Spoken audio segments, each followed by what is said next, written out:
인간으로서 나는 누구인가? 내가 누구인지를 어떻게 아는가? 나 말입니다. 최동석이라는 사람은 누구이냐 이거예요. 내가 영양 진단을 해야 되겠다는 오랜 동안의 생각을 가다듬고 약 10년간 서양에서 쓰는 것들을 내가 내 능력껏 수집해서 그 배운 것을 정리해서 책을 썼습니다. 성취의 증보형이라는 책을 썼죠. 내가 그 출판사 대표 안현주 대표하고 인터뷰하면서 성취의 증보형이라는 제목을 붙이면 이 책이 안 팔린다. 그래서 내가 뭐 칸트도 아닌데 칸트는 순수 이성 비판이라는 책을 써서 그게 몇 권이나 나갔겠냐. 성취의 증보형도 똑같은 거다. 이거 안 팔린다. 제목을 바꿔라. 이러는데 제목 그냥 이대로 합시다. 이대로. 내가 간곡히 부탁을 하고 그 대신 내가 부제목은 달아주겠다. 그래가지고 인사 실패의 원인은 무엇인가. 이런 부제목을 달았습니다. 그래서 10쇄가 나갔고 11쇄를 찍었습니다. 여러분, 내가 이것을 하려고 할 때 내가 어떤 사람인지에 대한 영양 진단을 했을까요? 안 했을까요? 나 스스로. 내가 이것을 훈련받는 기간 1980년대 독일 유학 시절에 이것을 받으면서 이 내용을 이름은 다 다릅니다. 독일어로도 다 다르고 영어로도 다르고 성취의 증보형이라는 건 한국말로 제가 붙인 이름이에요. 그러니까 이거는 뭐 저작권하고도 아무 상관이 없습니다. 이름을 다 바꿨기 때문에. 그리고 내용도 조금씩 다 이렇게 이게 뭡니까? 이 구조화 시스템을 다 바꿨기 때문에 내용은 똑같습니다. 그렇기 때문에 다 바꿔가지고 저작권에 아무런 문제가 없도록 그렇게 됐습니다. 내 책을 보면 72페이지와 76페이지까지 뭐가 나오냐면 영양 프로필이라는 사례가 나와요. 이 책에서 내가 이런 프로필을 가지고 있다고 공개했습니다. 그럼 이걸 네가 만든 거 아니야? 너 자신을 이렇게 만들었다는 거 아니야? 이렇게 볼 수 있어요. 분석적 사고력, 개념적 사고력은 이제 아주 평균에서 약간 상회하는 그런 이게 그 분석적 사고력과 개념적 사고력은 뭡니까? IQ에 해당한다고 그랬잖아요. 그 IQ가 평균보다 조금 높습니다. 내가 어렸을 때 무슨 중학교 다니고 고등학교 다닐 때 IQ 검사하잖아, 학교에서. 보면은 내가 평균보다 조금 높아요. 진짜 그런 것 같습니다. 선생님 불러서 얘기해 주잖아요. 그 다음에 창의성은 내가 논문을 쓰면서 내가 창의성이 있다는 사실을 나 스스로도 알고 그 지도 교수도 그 얘기를 합디다. 아, 이렇게 쓰면 된다. 이렇게 쓰면 된다. 이 구멍을 메꿔줘야 된다. 그 이론들과 이론들 사이에 여러 구멍들이 쑥쑥 나는데 그 구멍을 메꿔주면 박사 논문이 된다. 학습 능력도 어느 정도는 있습니다. 내가 가장 그 높은 수준의 영양 요소를 가지고 있는 것은 미래지향성이에요. 멀리 봅니다. 내가 한국은행에서 입행해서 맨 쫄자로 일하는데 우리 30년 이상 들어가는 선배들 모습을 보면서 아, 나는 저렇게보다는 조금 더 뭔가를 해야 되지 않을까 그런 생각을 했다고 했잖아요. 그래서 그때부터 내가 준비를 하기 시작했잖아요. 30년 후를 생각하면서. 난 멀리 봐요. 미래를 멀리 보고 지금 내가 뭘 해야 된다는 걸 생각합니다. 그래서 성취의 증보형 책을 내가 이름은 그때 다르게 생각했지만 영양 모델 이렇게 생각하고 있었지만 이거를 한국 땅에 어떻게든지 이것을 좀 퍼뜨려야 된다. 그래서 책을 쓰는 수밖에 없다. 그때는 그렇게 생각하고 책을 준비했죠. 그래서 10년을 준비한 거예요.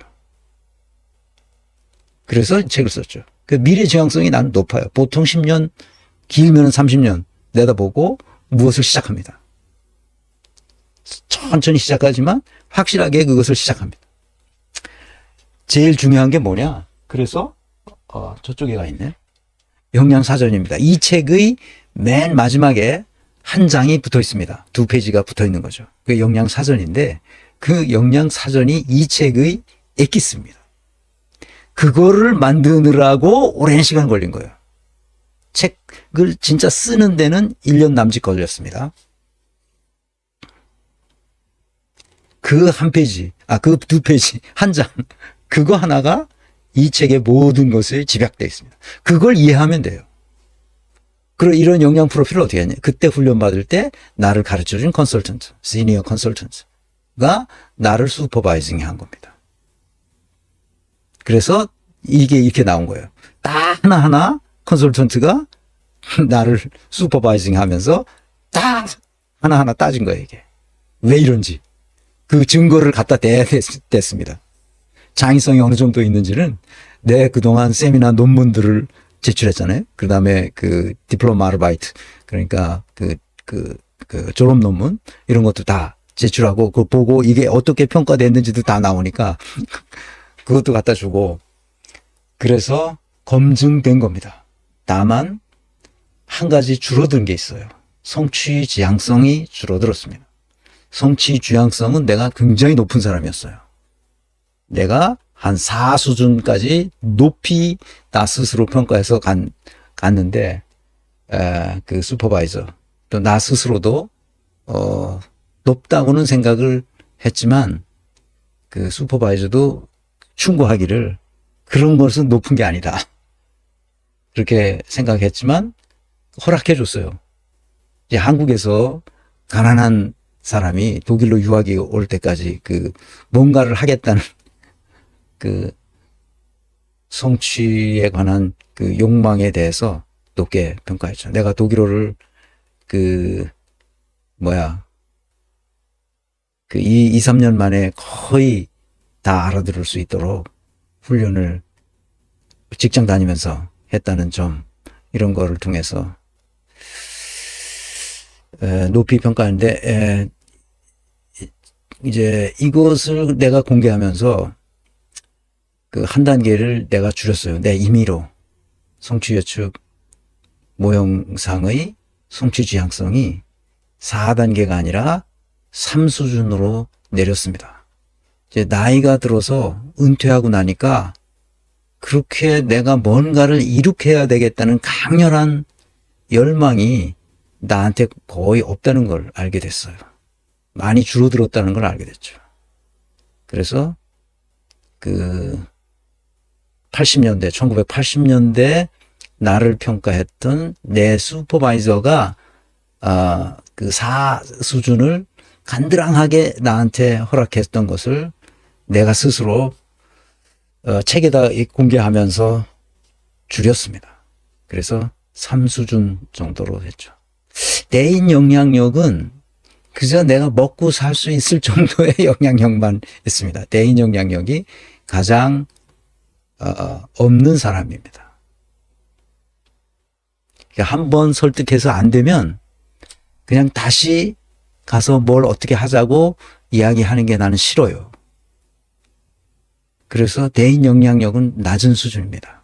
이렇게 여러분들에게 강의를 하고 나서 그것이 안 먹힌다. 그러면 이제 내가 다시 가서 설득하고자 하려는 마음이 잘 안 생깁니다. 그러니까 나는 이런 영업 이런 건 잘 못합니다.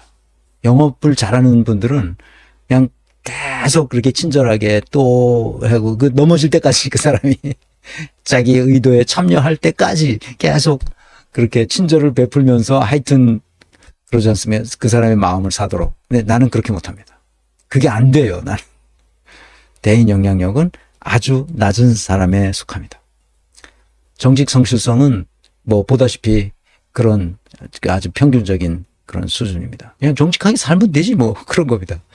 내가 손해보면서까지 정직해지려고 노력하거나 그러는 경우는 흔치 않습니다.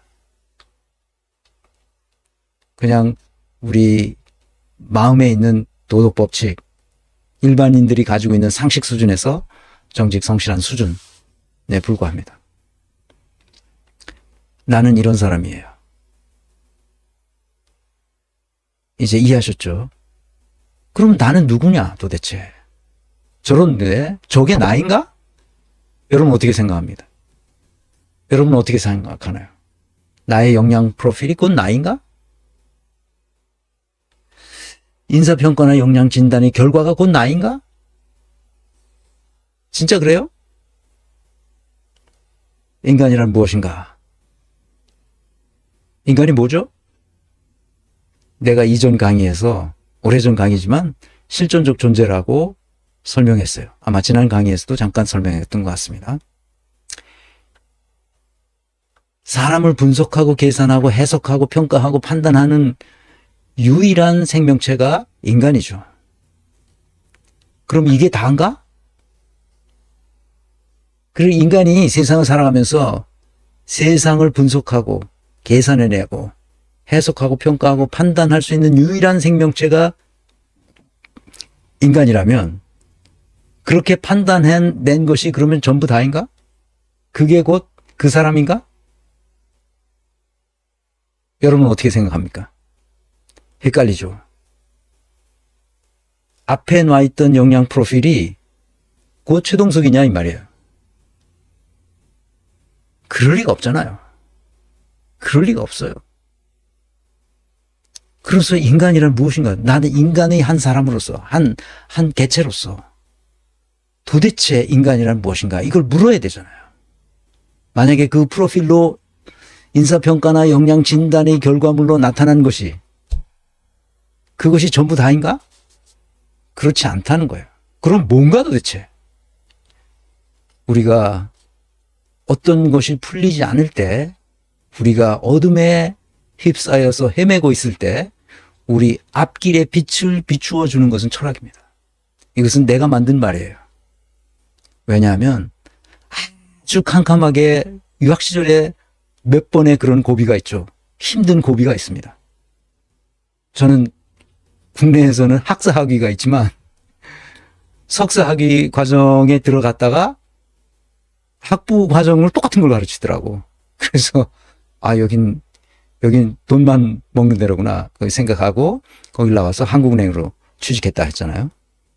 그러니까 석사학위가 없는 거예요. 독일 대학에 80년대만 해도 독일 대학에 들어가려면 반드시 석사학위가 있어야 그걸 가지고 박사 논문을 쓸 수가 있거든. 우리나라 학제와 독일 학제가 다르기 때문에. 독일은 6년제 예과와 본과가 있어요. 모든 학과가 다. 그래서 보통 6년 다녀야 됩니다. 그러니까 우리나라에서 학사학위는 그냥 예과만 맞췄다고 쳐주고 본과로 들어가도록 돼 있어요. 그러니까 본과에 들어가서 한 3, 4년을 공부해야 이제 졸업 논문을 쓰고 시험을 칠 수가 있어요. 그러니 얼마나 어려워요. 더군다나 외국 독일어로. 독일어를 아무리 공부했다가 하더라도 원어민하고 잽이 안 되죠. 그 어둠에 헤매고 있을 때 우리 앞길에 빛을 비추는 것은 철학이죠. 그래서 내가 누구인지를 알고 싶을 때 철학을 보면 돼요. 철학자들이 이렇게 말해요.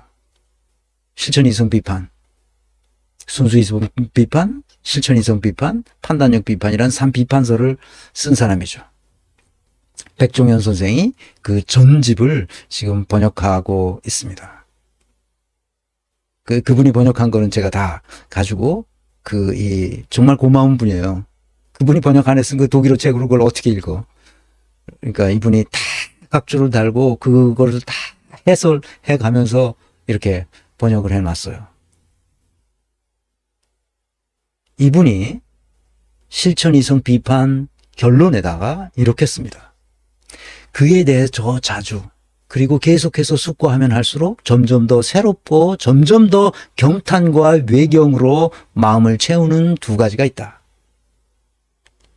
그것은 내 위의 별이 빛나는 하늘과 내 위에서 별이 빛나는 하늘과 내 안의 도덕법칙이다. 다시 한번 읽어보겠습니다. 그에 대해서 자주 그리고 계속해서 숙고하면 할수록 점점 더 새롭고 점점 더 경탄과 점점 더 큰 경탄과 외경으로 마음을 채우는 두 가지가 있는데 그것은 내 위에서 별이 빛나는 하늘과 내 안에서 나를 어떻게 행동하도록 가르쳐주는 도덕법칙 그 두 가지가 있다는 거죠. 다시요. 큰 경탄과 외경으로 마음을 채우는 두 가지가 있는데 그것은 하늘과 도덕법칙이라는 거예요. 독일어로 한번 읽어보겠습니다. Der bestehende Himmel über mir und das moralische Gesetz in mir. 다시 우리가 어둠에 헤매고 있을 때 우리의 앞길에 빛을 비추는 것은 철학이다. 철학자들이 이미 다 깊은 사유의 세계에서 인간이 무엇이라는 것을 알게 해줬다는 거예요. 내 위의, 이것은 묘비명에 있는 겁니다. 칸트의 묘비명에 있는 거예요. 아주 그 유명한 말이에요. 내 위에 별이 빛나는 하늘과 내 안의 도덕법칙. 근데 이게 뭐 그렇게 대단하냐? 대단한 겁니다. 인간이란 도대체 무엇인가에 대해서 질문하는데 이 하늘과 내 안에 있는 도덕법칙, 그것이 하나로 나타난다고 생각하는 거예요. 칸트는. 그래서 인간이란 도대체 무엇인가를 질문해 왔는데 끼케야 칸트 수준에서 인간이 무엇인가를 나타내는데 경탄과 외경으로 가득 찬 두 가지가 있는데 그것은 하늘과 우주와 내 안에 있는 도덕법칙이라는 것이. 인간의 본질이 무엇인가 하는 거예요. 에센티아를 묻는 거죠. 인간이란 도대체 무엇인가? 그것은 곧 인간을 인간되게 만들어주는 인간이란 존재의 본질이 무엇인가를 묻는 거죠. 본질이라는 뭐예요? 에센티아가 본질인데 그 본질은 그것이 되도록 만들어주는 그것. 그것이 되도록 만들어주는 그것. 그것이 있어야만 그것이 되는 그것. 그것이 뭐냐 이거죠. 인간이 되도록 만들어주는 그것. 인간을 인간스럽게 만들어주는 그 변하지 않은 속성. 그것이 뭐죠? 이성이 있다든지. 아니, 집에서 기르는 애완견도 이성이 있어. 이성이 있다든지. 말을 한다든지. 침팬치들도 자기들끼리 의사소통을 해. 뭐라고 떠들어. 근데 다 알아들어, 걔네들도. 정도의 차이가 있을 뿐이지. 그 인간을 인간되게 만들어주는 게 뭐냐 말이야. 그 본질을. 그 무수한 철학자들이, 이 천재적인 머리를 가지고 태어난 학자들이 인간이란 도대체 무엇인가를 물었죠. 그 본질에 관해서 물었어요. 그런데 대답이 뭐냐? 모른다는 거였어요. 인간의 본질을 몰라요. 그래서 이것을 바꿨어요, 질문을. 어떻게 더 이상 인간이 뭔지를 알 수 없으니까. 그럼 기독교인들은 알죠. 신의 피조물이라고 딱 이러면 되는 거야. 그래서 하나님의 형상을 가지고 만들어진 피조물이라고 정의를 내려요. 그 본질을. 그런데 그런 종교가 없는 사람들은 뭐야? 이 동양 사람들은 그런 기독교가 없었잖아. 그럼 뭐야, 그 사람들은? 그럼 그들에게만 통용되는 거지. 우리 그 기독교, 유대교 이런 것이 없는 나라에서는 소용없는 거죠. 그걸 인간이 아니라고 말할 수도 없잖아. 그래서 질문을 바꿉니다. 슈안 키르케고르라는 철학자가 인간이란 도대체 무엇인가를 하고 묻지 말자. 그건 해봤자 영원히 답이 없다. 인간이 뭔지 모른다. 그래서 인간이란 어차피 존재하는데 인간의 존재란 도대체 무엇인가를 묻자. 이렇게 질문의 형식을 바꿉니다. 그래서 이것은 뭘 묻는 거냐? 엑시스텐티아를 묻는 거야. 즉 실존을 묻는 거야. 그래서 이 세계는 두 가지 종류의 존재로 나타납니다. 하나는 그냥 존재하는 거예요. 에센티아. 여기 다 그냥 존재하는 겁니다. 이 우주에 있는 모든 존재물이죠. 그것이 되게끔 만들어주는 그것을 다 가지고 있어요. 본질을 가지고 있어요. 모든 존재는 다 본질을 가지고 있어요. 근데 인간에게만 그 본질이 없다는 거 아니야? 아무리 봐도 그 본질을 만들어낼 수가 없는 거예요. 찾아낼 수가 없는 거예요. 그래서 그 철학자들이 결국은 인간이 무엇인가라고 질문했은 대답을 제대로 한 사람이 없어요. 그래서 존재와 실존이 구별되는 겁니다. 실존을 묻자. 인간이 존재하는데 그 존재의 의미가 무엇인지를 묻자는 거예요. 그렇게 물어야 된다고 생각하는 사람. 인간의 존재란 무엇인가? 그것을 묻는 사람이 바로 슈안 키르케고르였습니다. 19세기 초반에 43살의 나이로 사망한 슈안 키르케고르. 우리 그 덴마크에 있던 정말 우울한 인생을 살았던 슈안 키르케고르. 이 형제들이 몇 쭉 있었는데 형제들이 다 일찍 죽습니다. 그 집안 내력이 그런 모양이에요. 그러면서 철저하게 그 당시 덴마크의 교회와 불화합니다. 교회에서 가르치는 것이 잘못됐다는 거죠. 그래서 다시 묻습니다. 이제 정확하게 슈안 키르케고르이 우리에게 말해주고 싶었던 그 핵심 내용이 무엇인지, 내가 누구인지 어떻게 아느냐, 그것은 과학적으로 보면 여기 있는 볼펜이나 집에서 기르는 강아지가 인간과 다르면 얼마나 다른지 사실 구별할 수 없어요. 그 본질상 구별할 수가 없습니다. 왜냐하면 볼펜의 구성 요소도 다 원자 알갱이들로 구성되어 있어요. 강아지도 원자 알갱이로 구성되어 있습니다.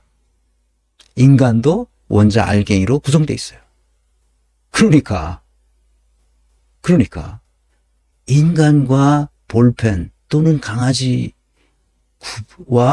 구별되는 어떤 것을 찾아낼 수가 없어요. 본질상 그렇습니다. 그러니까 인류 역사 속에서 인간이란 무엇인가에 대해서 그 본질을 물어보면 대답할 수가 없었던 거예요.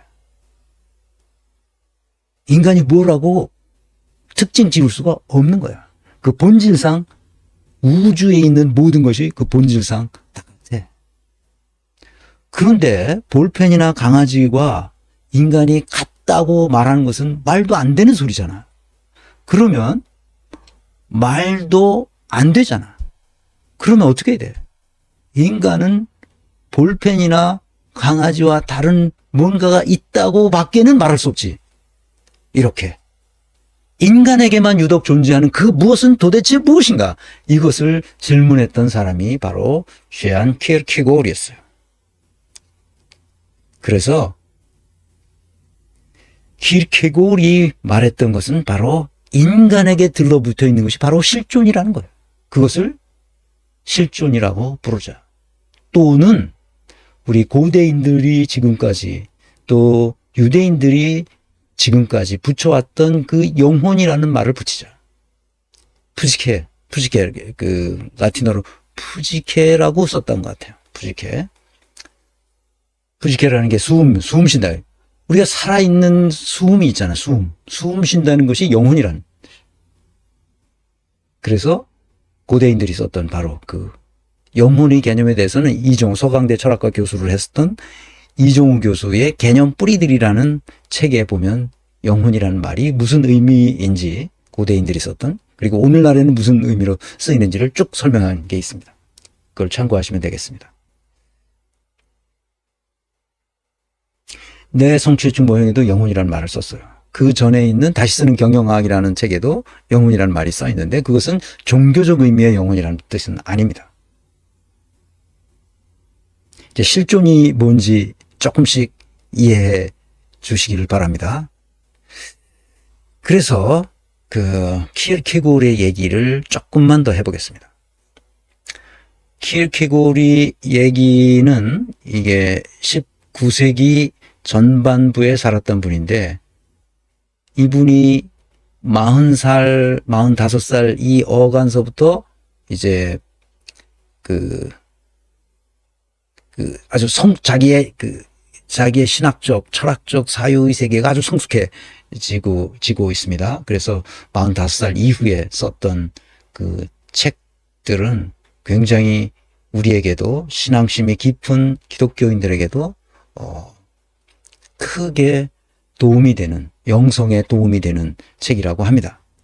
키르케고르의 책을 다 읽어보진 않았기 때문에 죽음에 이르는 병이라는 이 책을 보면 죽음에 이르는 병은 뭐 콜레라나 또는 뭡니까 메르스나 이전에 왔던 그 전염병이 뭐였죠?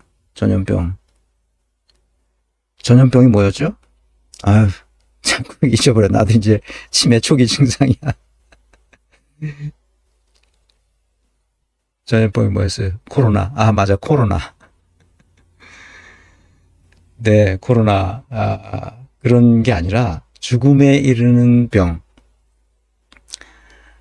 이런 게 결국 결론은 절망이라는 얘기인데, 이 절망 때문에 그러는데, 이 서문을 지나고 본문에 들어가는 첫 패러그래프가 이렇게 시작됩니다. 인간은 정신이다. 정신이란 무엇인가? 정신이란 자기다. 자기는 무엇인가? 자기란 자기 자신과 관계하는 관계, 바꾸어 말하면 그 관계에 있어서 그 관계가 자기 자신에게 관계하는 것을 말한다. 따라서 자기는 관계가 아니고 관계가 자기 자신에게 관계하는 관계다. 이거 누가 설명해 주지 않으면 진짜 이거 모릅니다. 이거 그냥 책 사서 보면 그냥 이거 무슨 소리야? 철학책이 대부분 그래요. 그래서 설명을 들어야 됩니다. 그 다음 패러그래프의 첫 문장이 이렇게 됩니다. 인간은 관계가 자기 자신에게 관계함으로써 거기서 타자와 관계하는 관계다. 이해되셨어요? 제가 다시 한번 읽을게요. 자, 인간은 정신이다. 정신이란 무엇인가? 정신이란 자기다. 셀프란 말이야. 자기는 무엇인가? 자기란 자기 자신과 관계하는 관계, 바꾸어 말하면 그 관계에 있어서 그 관계가 자기 자신에게 관계하는 것을 말한다. 따라서 자기는 관계가 아니고 관계가 자기 자신에게 관계하는 관계다. 인간은 관계가 자기 자신에게 관계함으로써 거기서 타자와 관계하는 관계다. 자,